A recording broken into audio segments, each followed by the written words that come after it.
Syedaralun, pengerjaan aspal di lintasan sirkuit Formula E sepanjang 2,4 km di kawasan Ancol, Jakarta Utara sudah rampung. Hal ini diungkap VP Communication Organizing Komite Formula E Jakarta, Iman Syafi'i.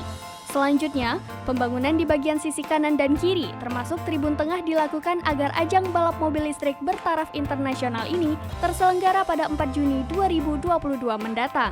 Sehingga, finishing di trek Formula E masih perlu dilakukan, guna memastikan bahwa aspal jalan benar-benar aman untuk dilintasi. Wakil Gubernur DKI Jakarta, Ahmad Riza Patria mengungkap progres pembangunan sirkuit Formula E di kawasan Ancol, Jakarta Utara.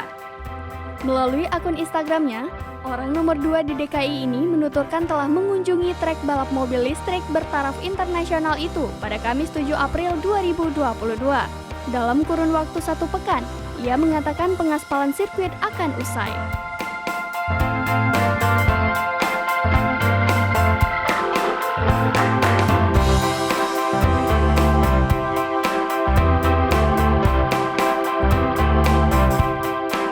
Pengaspalannya kemudian direncanakan tanggal 28 April selesai. Grandstand-nya, landscape-nya, dan selebaran nanti mulai dibuat tribun.